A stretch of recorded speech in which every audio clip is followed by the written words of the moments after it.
Well,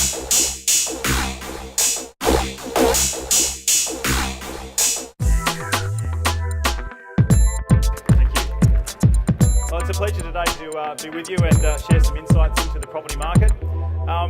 I'd just like to give you a couple of things today. I'm going to give you 10 golden rules that you can follow as a property investor to be successful. I'm going to give you a quick overview of the market, what's actually happening in the market. I'm going to give you the 7 most common mistakes that we see investors make. And then I'm going to give you our top 20 criteria.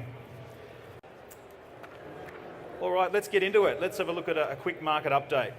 What are we seeing out there at the moment? Well, we're seeing that buyers are being very cautious. We're seeing that buyers are holding back a bit. They're saving more money, they're paying down debt on their properties. We're seeing there's a bit of a Mexican standoff. In the prestige market at the upper end, we're seeing some massive discounting. We're seeing that the threat of interest rate rises that was there at the beginning of the year is now being reversed, and we're now seeing talk of interest rates going down. My prediction is that we'll see a rate cut in December.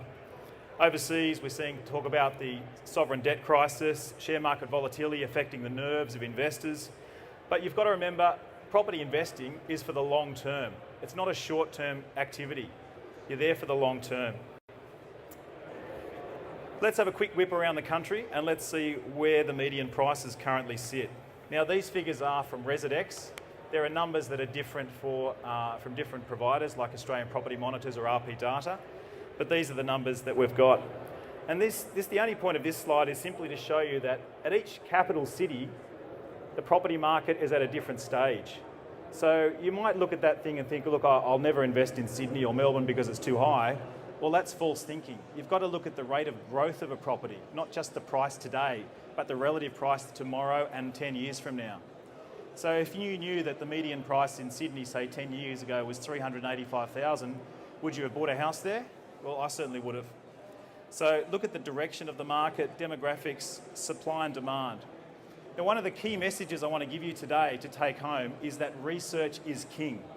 If you do enough due diligence, then that's going to save you from making mistakes. And I trust that's why you're here today, right? Who's here to get lots of information in their bags, right? And you're going to go home, spread it all over the table, and you'll probably decide which one has the glossiest brochure. I'll go with that company. Well, think about the quality of the research with the different people you've been speaking here today. And I mean, I was the same 20 years ago. I used to go to these expos, you get a show bag full, you probably never look at it again. But if you're going to be true to yourself and actually take some action, decide what you're going to do with that information. All right, so let's have a look at what's the housing situation in terms of supply and demand. This is one of my favourite graphs and one of the key reasons that I love investing in property. And that's because in Australia we have a very unique situation. We're actually undersupplied in property. Unlike the States where they've got non-recourse loans and an oversupply in property, we have a very strong banking system with full recourse loans. So if you don't pay the bank back, they're going to take the property off you. And dissimilarly, we also have an imbalance in supply. Thanks. We basically have a situation at the moment, if you can see this graph. The blue line is demand. The red line is supply. These figures are all verified by a number of sources, including building starts from the ABS. But we're currently running at about 220,000 dwellings short per annum. So around, where are we? 2000, this one here. So that figure at the moment is around 220. Now the Housing Industry Association have got a very similar number to that.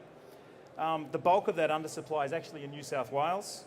We need around 58,000 dwellings built, but we're only building around half of that.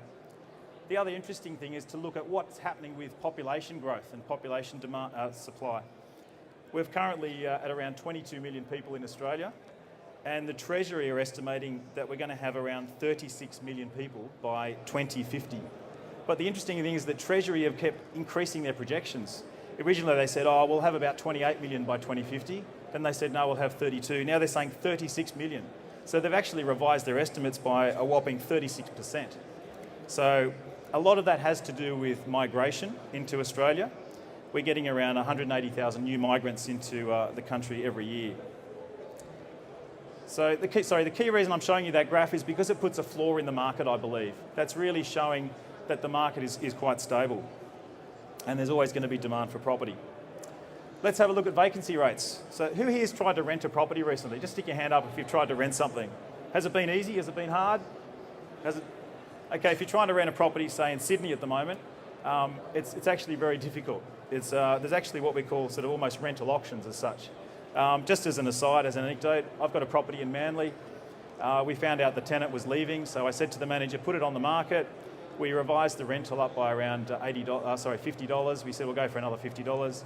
On the first open day, there were 30 groups through. We had 4 applications, 2 applications sight unseen, and we ended up getting about $110 more than we'd previously been getting. So the tenants were scrambling over it.